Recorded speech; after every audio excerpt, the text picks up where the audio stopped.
नमस्कार दोस्तों, मेरे YouTube channel advocate Jagjit Kumar Bhatt में आप सभी का फिर से स्वागत है। दोस्तों, आज डे 6 है यूक्रेन रसिया युद्ध को लेकर के बहुत महत्वपूर्ण बातें मैं आज आपको बताने जा रहा हूं। जैसे मैं आपको बताऊंगा कि यूएन सिक्योरिटी काउंसिल में किस तरह से 128 देशों को लेकर के मामला अब यूएन जनरल असेंबली जाएगा। मैं आपको बताऊंगा एक सबसे बड़ा डेवलपमेंट जो यूएन किस तरीके से अप्रासंगिक हो गया है आज के समय में मेरे नजरों से। बाकी तीसरी जो बात है, इंटरनेशनल कोर्ट ऑफ जस्टिस में ये मामला जो है यूक्रेन लेकर के चला गया है। और चौथी अभी डेवलपमेंट हुई है कि कहीं यूक्रेनियंस कह रहे हैं, यूक्रेनियन ऑफिशियल्स कह रहे हैं कि हमारे ऊपर रशियंस ने जो है वैक्यूम बम का यूज किया है। और मैं सारी चीजों पे बात होंगी सिलसिलेवार तरीके से। सबसे पहले कि दोस्तों, मैं आपको 25 फरवरी की बात बताता हूं। 25 फरवरी को जो यूएन सिक्योरिटी काउंसिल में एक रेजोल्यूशन लेकर के अमेरिका आया था, उस रेजोल्यूशन पर रसिया ने विटो लगा दिया था और भारत उसमें अबस्टेन रहा, चाइना उसमें अबस्टेन रहा।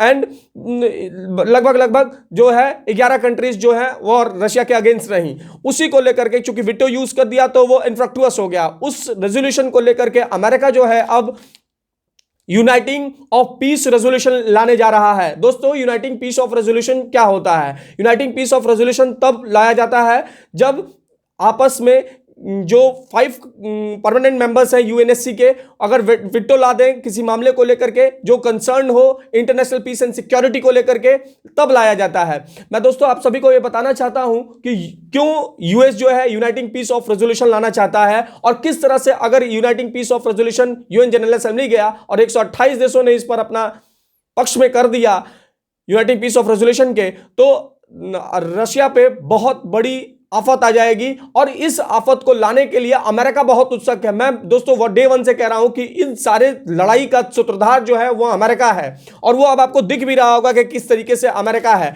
दोस्तों, यूएन सिक्योरिटी काउंसिल में जो 128 देश का जो ये मामला है किस तरीके से लाया जाएगा वो मैं आपको बता रहा हूं। UN security council peace resolution जो है अमेरिका लाएगा और इसमें 9 देशों की आवश्यकता होगी। 9 देश उन सभी देशों की आवश्यकता इसलिए होगी जो यूएन सिक्योरिटी काउंसिल का मेंबर है।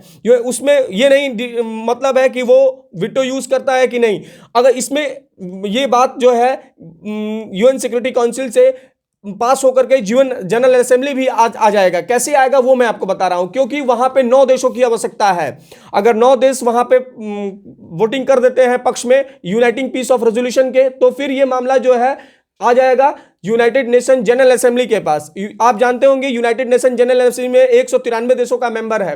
अगर इसको लेकर के अगर ये पास हो जाता है तो उसके यूएन सिक्योरिटी काउंसिल से, सुरक्षा परिषद से जब ये पास हो जाएगा तो ये मामला जनरल असेंबली में आएगा और एक दिन में आ जाता है। उसके लिए एक दोस्तों स्पेशल इमरजेंसी सेशन बुलाया जाता है यूएन जनरल असेंबली में और उसको फिर 193 देश जो हैं उसमें वोटिंग करते हैं। तो जो भी 193 में से 128 देशों ने अगर रशिया के खिलाफ वोटिंग कर दिया तो समझिए कि रशिया के पास रशिया के खिलाफ बहुत बड़ा एक महायुद्ध छिड़ जाएगा। पूरे विश्व एक तरफ हो जाएंगे और रशिया एक तरफ हो जाएगा और रशिया के जितने पक्षकार देश हैं वो एक तरफ हो जाएंगे। अगर ऐसा होता है दोस्तों तो होगा क्या?